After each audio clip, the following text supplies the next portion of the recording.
Early thoughts on Dragon Age Veilborn. Hi, everybody. Coh here with a very early quick thoughts video on Dragon Age Veilguard. So I've played this game now for about 8 hours. It's about the same as me. The first 2 hours of the stream were sponsored.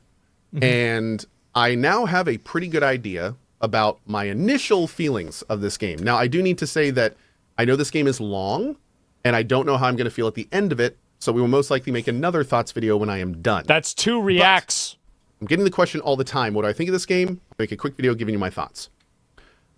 Dragon Age Veilguard is Please say it's a return to form. fine. It's fine. It's pretty. It runs well. The Can't relate. combat is engaging. The overall story arc at this point, as a Dragon Age fan, I am really enjoying. Personally, as somebody who came into the game, like, I've never played Dragon Age before. This is my first game in the series.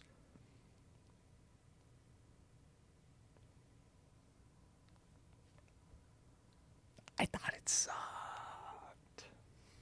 It wasn't bad. But, like, it wasn't terrible, but, like, it just kind of is not really that good. The sound design is pretty good. And if you take it exactly for what it is fine. Now, when I say fine, that means some parts of it are good, or even that's true. That part of it, I think that's true. Because, like, okay, we say it's a 6. Would you hook up with a 6, guys? Who would hook up with a 6?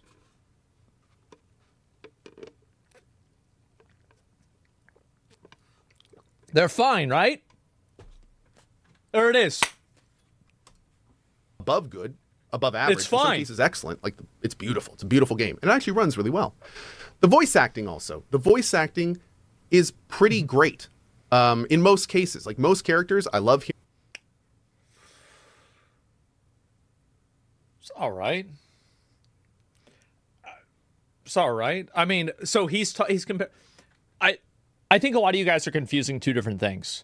He's talking about voice acting. You're probably thinking of dialogue. I think the voice acting itself is, like, fine. I don't like the dialogue at all. But I think the voice acting itself, the way that the words are said, is pretty good. Sure, that's all right. Hearing them. In fact, most characters, the delivery is so good that sometimes it can trump the part that I don't like, which I'm about to talk about. Okay. But the big thing about this game that is, I don't want to say grating, but it's wearing on me. And the big thing about this game that's wearing on me a little bit is the quality of the writing. And when I say quality of the writing, I don't mean the overall story, but I mean the dialogue between the characters. So fucking cringe. Like,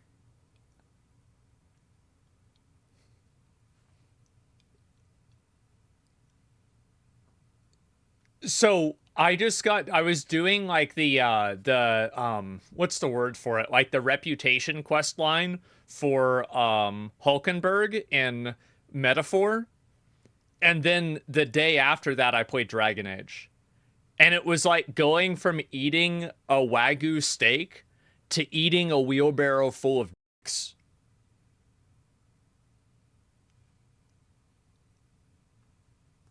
It really was bad.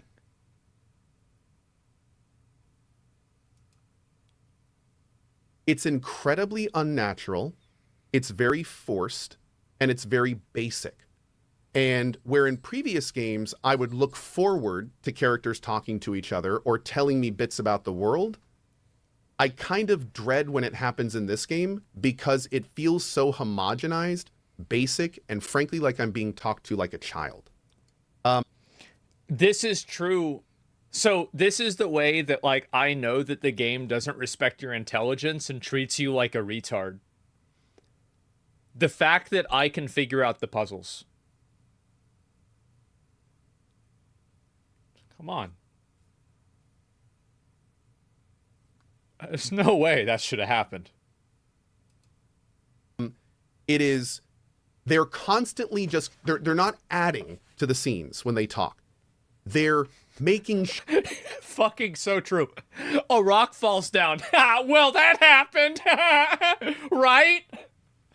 The fuck out of here. Sure you know what's going on. They're making sure you understand it. It's basic dialogue designed to deliver information, not to deliver an immersive narrative experience. It's crazy how, you know what, you want to know 2 examples that I think do this so much better? I think Throne and Liberty really does a great job with this, with having the narrator paraphrase everything that happens in quests. And I think also, you know, whenever you're moving around in the Gauntlet Runner in Metaphor, where like the narrator there kind of tells you like what you're doing and where you're going. Like, I think that like there's just so many use cases that are, again, guys, I'm not allowed to play Baldur's Gate 3 until I play every single other turn-based game that's ever been created. And so I haven't played Baldur's Gate 3 yet. I'm working through Metaphor, then we're going to have to do a bunch of other ones. But the fact is that I don't know. I think that the dialogue is just, there are a lot of use cases where dialogue is great. And I just think that Dragon Age Veilguard, the dialogue, in my opinion, is the weakest part of the entire game. If I was to say, what's the worst part of the game? The dialogue. I think that's one of the biggest problems with this game. The dialogue in this game is not immersive dialogue. It is vehicular dialogue. And that is the term that I would use for Dragon Age Veilguard. It is not Baldur's Gate 3. It is not cyberpunk. It is not writing to make you feel like you're in the world. It is... That's a really good way of saying it. It's not immersive writing. I completely agree with that perspective. That's really smart. Yeah. Writing to project you forward or make sure you know what you need to continue on. It feels like tutorial writing. It feels like it's not there to add. It's there to confirm that you know what's going on. You're a good boy. And that works in some games. That's okay in some games. But this is an immersive, large role-playing game. You are playing... Well, and you see how kind of like this problem... So like, it's like a weird thing where... the meta level problem of talking down to the player. Let me go ahead and just make this a little bit bigger so you guys can see everything. This is a problem that manifests itself in multiple ways. And for example, it manifests itself in the way of annoying dialogue that, you know, like basically what Ko is saying. I'm just going to say that. And then it also manifests itself in talking about social issues. And they both come from the same tree of talking down to the player. And I think this is where the problem is with a lot of these games, is that the games that try to ham-fist in ideology, oftentimes that is a mining canary for a deeper problem with the writing. And that deeper problem is not the social issues. It's what that infers from the rest of the story and how that type of writing will manifest itself in storytelling on a macro level for the whole game. You see kind of where I'm coming from here? Yeah. It's just a visualization. And granted, you could say it's an action role-playing game, but still, you are a person and you need to be treated as that role. But the dialogue is not treating us as Rook, the leader of the resistance. Ooh. I'm not being talked to like an adult who's leading people. I'm being talked to like I'm a kid that needs to have his hand held through every area and that Do you remember? Hey, stupid. Hey, do you remember? So, there's a block, and then you have to put the block in the hole that's the same size as the block. Hey, remember this? Remember? Hey, dumbass. Do you remember whenever you had to do this before? You gotta do it again. Hey, look. Hey, the block's over here. You should use it on the hole over there. Why don't you pick the block up? Hey, listen. I never get to play that role. So that's where the big thing is with this game. Yo, dude, I feel like they've over-gamed it. And by over-gaming it, by making the dialogue so vehicular, they have significantly reduced all the stuff that I feel a lot of us love in these games. Which is like Cyberpunk. Like, I was playing Cyberpunk, and I was in deep. Because it had so much vocabulary and language that provided a perspective of escapism. And I think that games can do that. They can create that escapism, and creating a lot of like modern language. Like Cyberpunk had modern language, but it had like, you know, like future language, like all the like weird vocabulary. Getting lost in them. We love to get lost in these games. I want to be Rook. Chrome. But I can't be Rook. When I pull up to a dock, and I get 3 sentences from a person explaining what a dock is and why there should be boats there and they're not. Like, that's... Yeah. Oh, wow, there's nobody here. It's market day and everybody's gone. What? I think there's something wrong. And there's that kind of stuff all over the place, where it's just like obvious stuff, obvious things looking around. And most importantly, it's devoid of that dialogue that like adds to the region. You know, it's one thing to pull up to an area and have the person say, oh, it's a dock. There should be boats here and it's empty. And it's another thing to pull up and be like, oh, it's this dock. I was here 4 years ago. It was packed with people. I had a shop over there and I remember this flooding with areas and now I can't believe it's this empty. Like, one of those is a character expressing emotion over something they lost. The other is delivering information. Like, the other is fulfilling a word count requirement before you turn in your essay in 7th grade. That's what it is. Looked it up on Wikipedia. So it's weird. It's weird. So it's and that happens all the time where I feel like I'm being educated or told. And there's I got educated yesterday.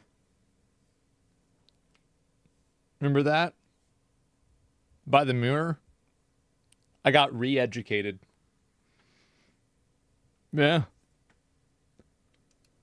For the record, there's this other scene in the game that I've seen but I haven't encountered yet.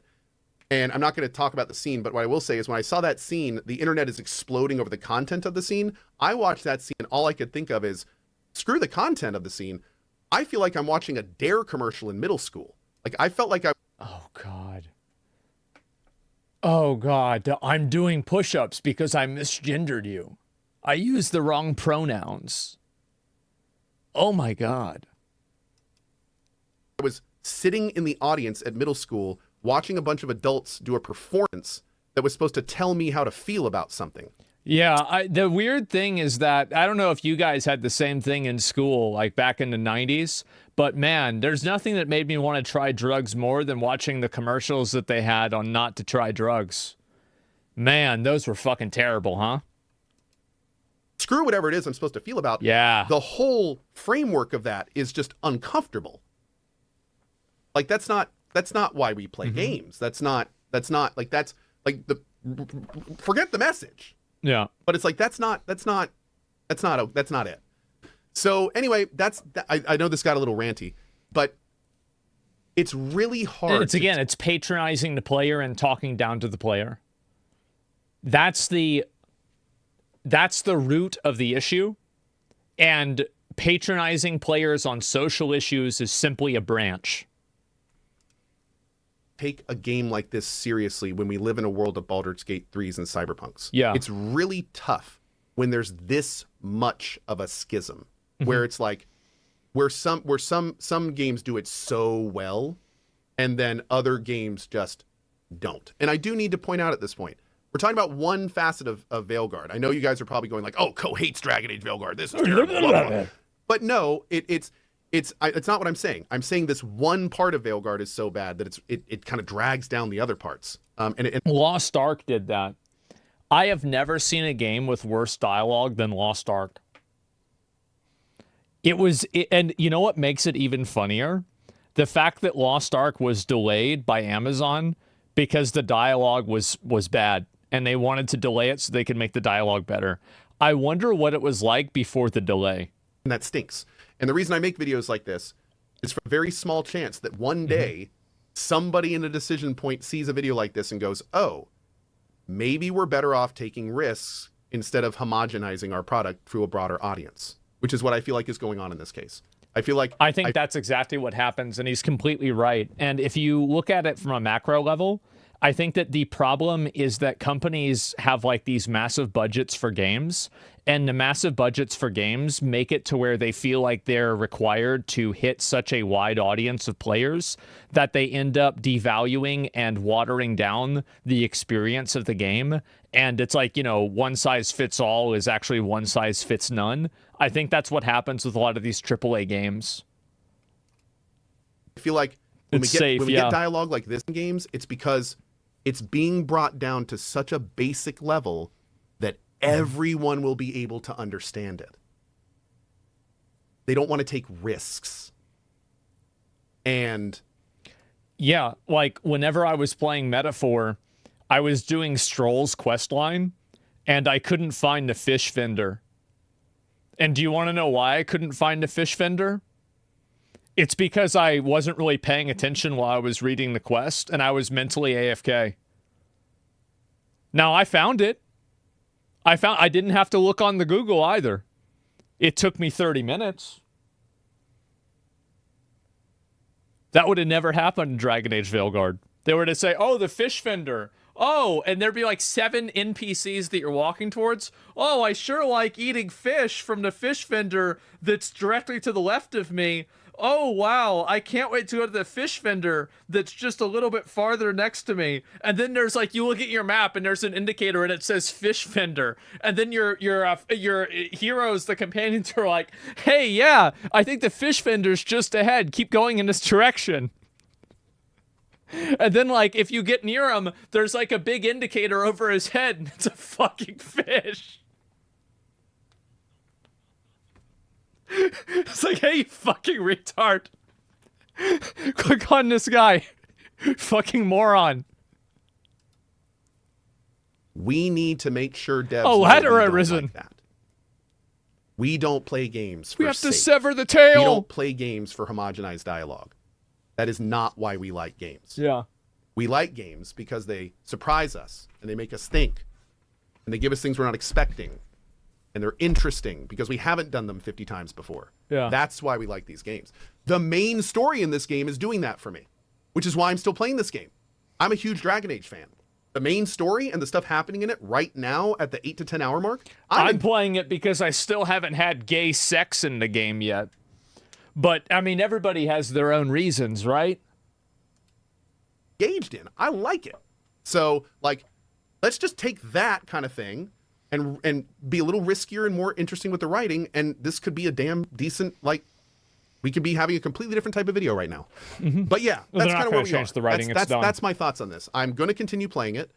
I'm still enjoying it. I'm probably going to focus the main story. Like, I feel weird saying that in a DA game, but the companion quests and stuff in these games, like, we may do some to check them, but I don't know. I don't know what all I know for sure is that as of now, I plan on finishing the main story because I do want to see what the main story has to offer. I do love Solus. I love the characters. I want to see what's going to happen to him. But is Solus a good character?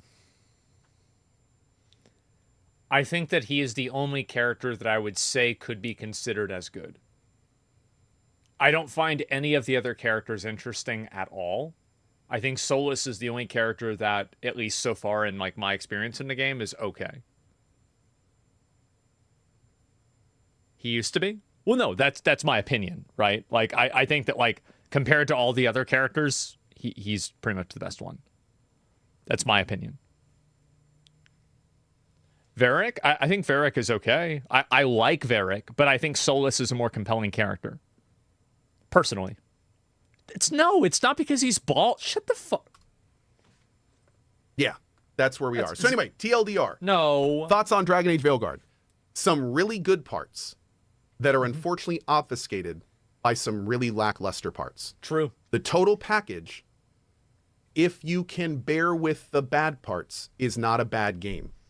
But if you are playing Dragon Age Veilguard, you got to eat around the immersion, dick. for the immersive dialogue, for the same reasons you super enjoyed Baldur's Gate 3, you can't hate on someone for not liking this game.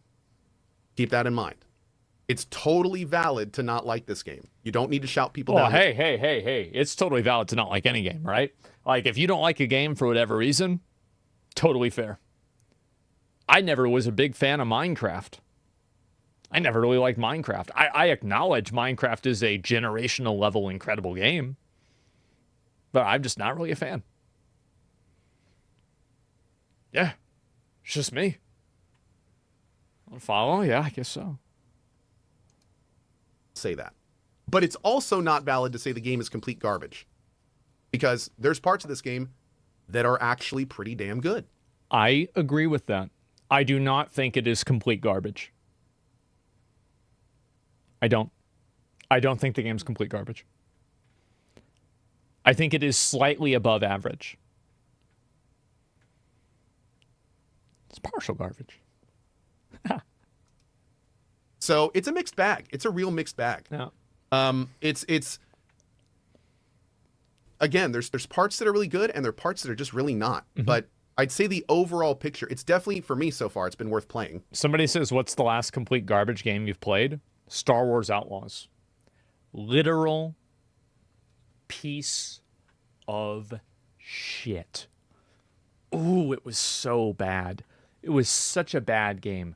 Like, Zenless Zone Zero put Star Wars Outlaws into fucking dirt. At least you can jerk off to Zenless Zone Zero. Star Wars Outlaws, I think if you do that, you get banned. Fuck no. Game sucks dick. I remember after I played Star Wars Outlaws, I was sitting outside for like an hour. Like, decompressing. Like, I've watched ISIS executions or cartels where like they behead somebody. And I'm like, ha, wow, that sucks for him. And I just go about my day, right? I'm like eating ice cream. But like after playing Star Wars Outlaws for 2 hours, I had to recover. The combated stuff is fun enough to where it's worth playing. And we'll kind of see if that keeps up all the way to the end. Anyway. Another suspension? That's it. Already? I hope this helps in what little way. I do want to end this video by saying the best decision that you can make on a game like this is your own. Use this video and many others to educate yourself and inform yourself. And the most importantly, just watch gameplay. Watch gameplay. See if it's good. Do that. Streams and make your own opinion. Don't let somebody tell you how this game is. Yep. You've never played it. Show, don't tell. You don't know. Don't ever let anyone dictate how you feel about a video game. Exactly. Because frankly, that's it's like, what was the Total Biscuit? Do not let a balding middle-aged man on the internet be the gatekeeper of being able to enjoy a video game. Yeah. Fucking true. Fair to you. And you may miss something that you actually might really like. Yep. So don't do that. Anyway, that's it. Thank you all for watching. I hope this helped in what little way it might. And I'm going to go back and keep playing. So I'll see you later. There it is. There it is. I pretty much agree with everything he said. I personally think that the game, like dialogue is kind of shit. That's definitely an issue. Inquisition was bland. Veilguard looks even blander. There's the video. Give it a like. CohhCarnage is a fucking legend. Watch what IGN wrote about Dragon's Dogma. I don't know what they said. I don't know what it was. I have no idea. I'd have to take... somebody got to link it to me, something like that. 7.5. I think the game is a solid fucking 6 right now. It's a solid 6. I'm going to play a little bit more of it in a little while today, guys. We're going to take a look a little bit more at it. After today, I'm going to be real. There are so many other games coming out. I'm not really going to have time to keep playing it. That's just the truth. Like, we got so much else going on. Like, Monster Hunter Wilds beta comes out. We're going to play that tomorrow. Ashes of Creation. We've got the fucking election coming out. Is coming out is a good way to say that? Is it like the election release? You know, and then like, so yeah, we have the election release, and then we also get the Donald Trump insurrection DLC if he loses. And so, yeah, I mean, it's, and then, oh yeah, PoE 2 is coming out, right? And then there's a bunch of other games that I'm going to play. Please skip election. Fuck no, I'm not going to. Please skip the election. No, I'm not going to skip the fucking election. That's like driving home from work and not going to McDonald's. Absolutely, we're going to McDonald's. What the fuck are you talking about? Game Awards. Yeah, there's plenty of stuff going on, man. Ban that guy? You're right. Coming out. Yeah, we've got a lot of games coming out. I'll link you guys to video again. And yeah, I agree with pretty much everything Coh's saying here.